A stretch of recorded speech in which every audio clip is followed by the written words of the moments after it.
नमस्कार दोस्तों, एक बार फिर वेलकम है आप लोगों का आज की एक नई वीडियो के अंदर। दोस्तों, कई दिनों के बाद आप लोगों के बीच में वीडियो लेकर आए हैं, पर आज जो वीडियो मैं आप लोगों के बीच में लेकर आया हूं बड़ी इंपॉर्टेंट वीडियो है।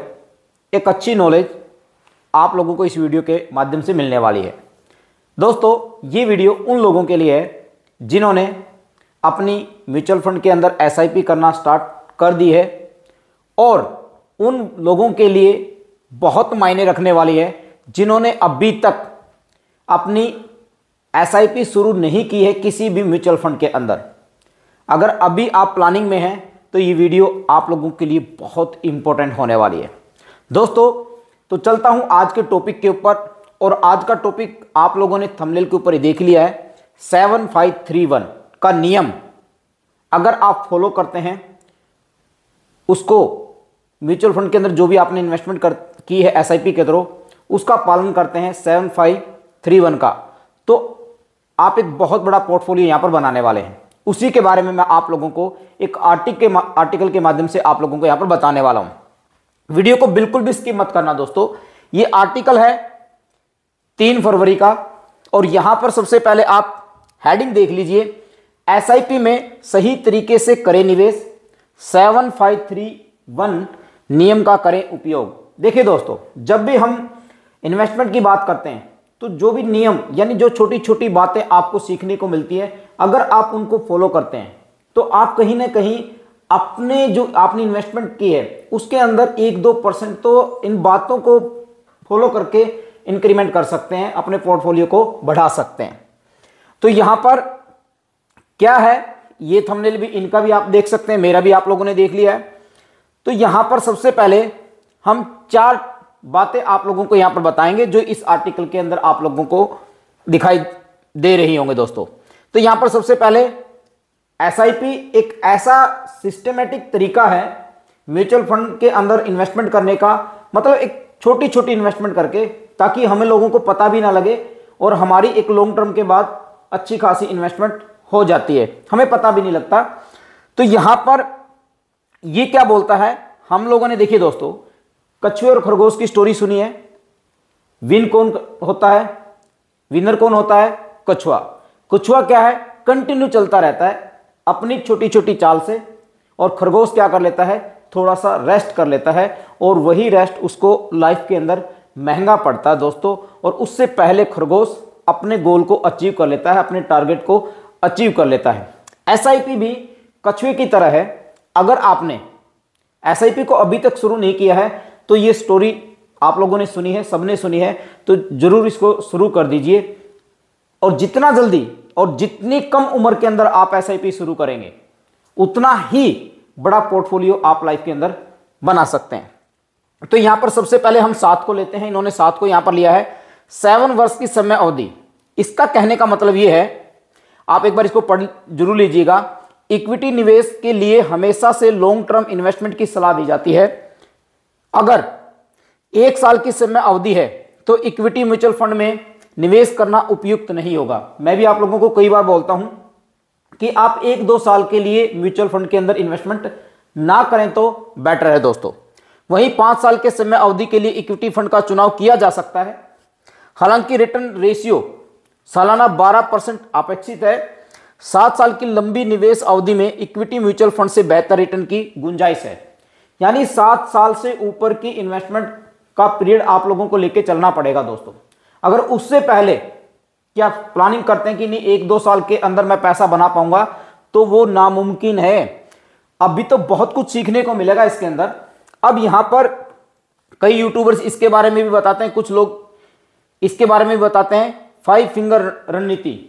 ये 5 नियम है जो आप लोगों को, हम सभी को इनको भी अमल में लेकर आना है। कौन से हैं आप यहां पर देखिए। इस रणनीति के माध्यम से आपको अपने पोर्टफोलियो में विविधता लानी होगी, जिसमें मुख्य 5 बातों पर जोर दिया गया है। अपनी इन्वेस्टमेंट का डाइवर्सिफिकेशन करना जरूरी है दोस्तों। और एक बात और मैं आप लोगों को बताना चाहूंगा कि जब भी हम म्यूचुअल फंड के अंदर इन्वेस्टमेंट करते हैं, कुछ लोग एक ही म्यूचुअल फंड, एक ही एएमसी के अंदर अपनी इन्वेस्टमेंट कर देते हैं। उसी का लार्ज, मिड, उसी का स्मॉल, उसी का फ्लेक्सी कैप, उसी के अंदर नहीं दोस्तों, ये डाइवर्सिफिकेशन नहीं है। डाइवर्सिफिकेशन आपका फंड के साथ साथ एएमसी का भी होना चाहिए, और यहां पर उन्हीं के रिगार्डिंग उनकी values, qualities, global expose, mid small cap, और पांचवा जो पॉइंट है वो है उचित मूल्य पर विकास। इन 5 बातों को भी आप लोगों ने अमल में लेकर आना होगा। अब तक 7 और 5 का रूल हमने पढ़ लिया है। अब है दोस्तों तीसरा, ये बड़ा मायने रखता है, बहुत मायने रखता है दोस्तों। अगर आपने इन्वेस्टमेंट नहीं की है और अगर आपने कर भी दी है और अभी नए हो, आपने म्यूचुअल फंड के अंदर एसआईपी के थ्रू अभी इन्वेस्टमेंट की है, तो अभी यहां से इस वीडियो के अंदर ये जो टॉपिक है ना, ये जो 3 बातें हैं, ये हर एक के ऊपर लागू है दोस्तों।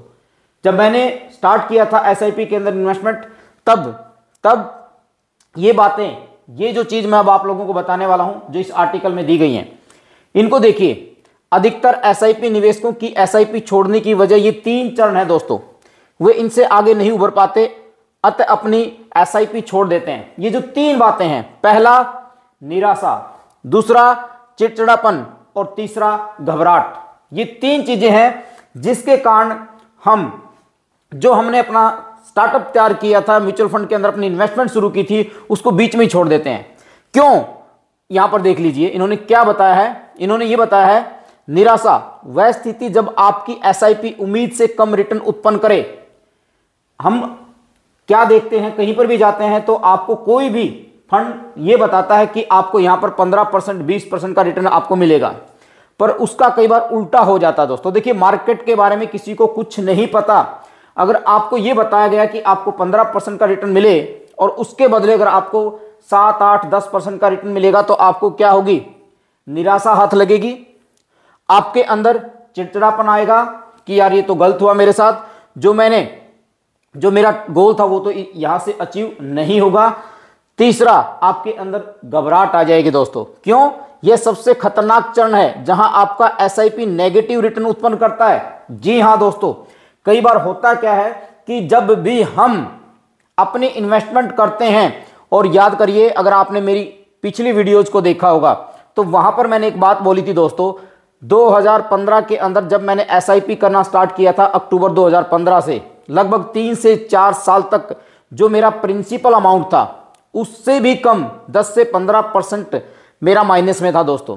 और उसी के कारण लोग घबरा जाते हैं। जिन्होंने अभी एसआईपी स्टार्ट की है, मान के चलिए उनका आज पोर्टफोलियो 1 लाख रुपए का है, उन्होंने इन्वेस्टमेंट 1 लाख रुपए की है, और उसका आज जो नेट वैल्यू है वो हो सकता है -10%, 5% जो भी है। क्या लोग सोचते हैं कि यार मैंने तो 1 लाख रुपए इन्वेस्टमेंट किया और मेरा तो आज जो करंट वैल्यू है वो 90,000 रुपए है, 95,000 रुपए है, मेरा 5,000, 10,000 का लॉस हो चुका है। जो लोगों ने बताया था, जो यूट्यूबर्स ने बताया था, जो एडवाइजर्स ने बताया था, जो हमने एडवर्टाइजमेंट देखी है टीवी के ऊपर, वो तो सब कुछ गलत है। और वहीं से आपके अंदर घबराहट आ जाती है, जिसके कारण हम अपनी एसआईपी को बीच में ही छोड़ देते हैं।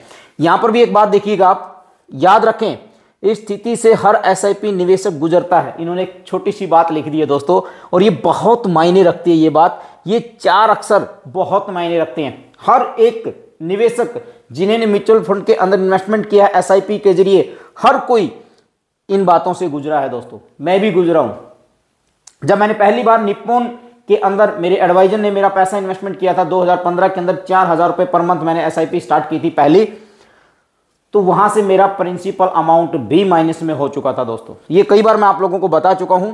और लास्ट में बात आती है दोस्तों, 1 साल की अवधि में एसआईपी राशि बढ़ाएं। हम क्या सोचते हैं कि आज आपने अगर 5,000 रुपया पर मंथ की एसआईपी स्टार्ट की है, 5,000, हम कंटिन्यू उसी को लेके चलते हैं। हर 1 साल के बाद या हर 6 महीने के बाद, मैं तो ये बोलूंगा कि हर 6 महीने के बाद, अगर आज आपने 5,000 से एसआईपी स्टार्ट की है, तो 6 महीने के बाद जब आपकी 7वीं एसआईपी की पेमेंट जाएगी, ईएमआई जाएगी, तो वहां पर कम से कम आपने 5%, 2%, 3%, 10%, जितना आप करना चाहते हैं आप उसके अंदर बढ़ाएं। अगर आप 6 महीने के अंदर नहीं कर सकते तो 1 साल के अंदर कम से कम 5 से 10%, 12%, 15% तक उसके अंदर इंक्रीमेंट करें। अगर आपने 5,000 की एसआईपी आज 1 जनवरी 2024 से स्टार्ट की है तो 1 जनवरी 2025 से आपकी एसआईपी कम से कम 6,000 रुपए की होनी चाहिए। हर साल उसके अंदर 1,000, 2,000, 3,000 बढ़ाते जाएंगे, तब आप अपने टारगेट के ऊपर पहुंच जाएंगे। तो ये थी दोस्तों 7531 का फार्मूला। आपको कैसा लगा कमेंट करके जरूर बताना। आज की वीडियो आप लोगों को कैसी लगी ये भी मुझे जरूर बताना। बड़ी इंपॉर्टेंट वीडियो थी, बड़ा अच्छा मैसेज था और इस मैसेज को आज आप लोगों के बीच में मैं लेकर आया हूं। थैंक यू सो मच दोस्तों। अगर आप हमारे चैनल के ऊपर पहली बार आए हैं तो प्लीज यार चैनल को सब्सक्राइब जरूर कर देना, बेल आइकन को जरूर प्रेस करना ताकि हर एक वीडियो का नोटिफिकेशन आप लोगों को मिल सके। धन्यवाद।